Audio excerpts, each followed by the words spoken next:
The Doubledays back home after a little bit of a road trip here to kick off the series against the West Virginia Black Bears in Game 1. I'm Claudia Belfato, joined by Jack McMullen on the Cayuga Community College pregame show. Jack, let's talk about this little road trip the guys had.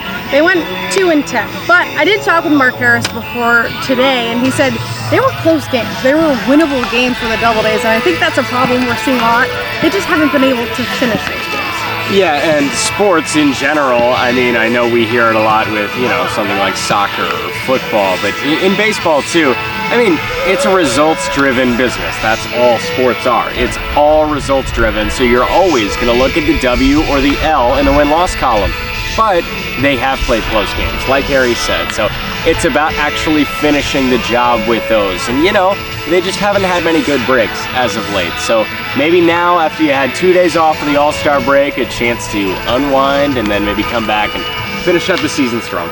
And I want to talk about that last series against State College. They dropped the first 3, riding a 7-game losing streak, but they won the last one, and that was nice, the 4th game of the series. But a huge game for Eric Sr. He went 2 for 4, a double, a triple, and 2 RBIs. Big game for him. Yeah, he's had a great past couple of games too, and he's been great, honestly, the past, several weeks. And he's really starting to hit the ball really hard. We see it in batting practice all the time. When the ball absolutely flies off of his bat, it's actually pretty incredible. But we didn't see him actually put that into place during the games in the first, month, 6 weeks of the season. But the last 2 or 3 weeks, we've really started to see the bat come around for Eric Sr. It's really dangerous if he starts swinging hard, because that ball is going to go a long way really quickly. And what definitely helped with the win was Neymar Gomez's performance. 6 innings pitched, 7 strikeout performance, which we actually saw about a week ago, I think. Yeah. His first scoreless appearance since June, so it's always good to see a strong performance on the mound, too. Yeah, and he's a really solid arm, too. I mean, we saw it in the beginning of the year. He was top 10 in the New York Penn League in ERA. His past couple of starts have kind of derailed that, but he got right back on track with that start. And he throws really hard. He throws, 92 to 94 as a starter is solid for a 20-year-old guy. Couples that with a good curveball too. So when he has those 2 pitches working, there's not many teams in the New York Penn League and at the short season A level that can really damage you if you have 2 pitches working. 1 pitch isn't going to get it done at any level of professional baseball. 2 will get it done at most. Let's get into the lineup for tonight.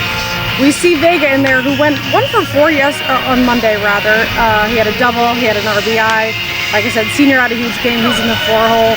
And on the mound, we actually have someone with an Auburn debut. We have Eddie Jean, 18 years old, coming from the Dominican Republic. He spent a year in the Dominican Summer League, a year in the Gulf Coast League. What do we know about this guy? He's really big. He's a humongous dude, Eddie Jean. He's built, he's got arms, and we're expecting him to throw gas. That's been the word on him. Of course, we have yet to see him actually play for the Auburn Doubledays, so we can't give you an in-depth scouting report as, the hard-hitting analysts that we are. But, of course, but Eddie Jean, expect him to throw hard, expect him to throw effectively, and hopefully he has a nice first start for the Doubledays. The Doubledays right now, 5-14 for the month of August.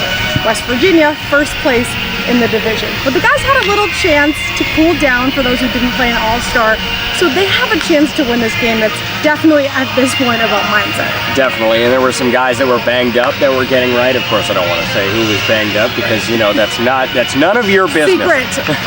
But everybody had a chance to just kind of get healthy and relax. And 2 days, it really doesn't sound like much, but in terms of a baseball player who's going constant, I mean, they had 21 days in late June, early July without an off day.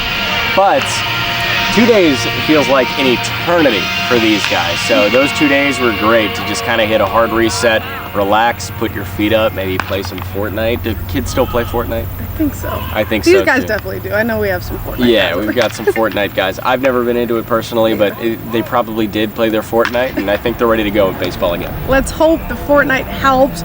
Knock on wood, game 1 of the series tonight against the West Virginia Black Bears. Don't forget to catch all the action on FingerLakes1.com. I'm Claudia Belfato. He's Jack McMullen. Hopefully we see you later here at Falcon Park.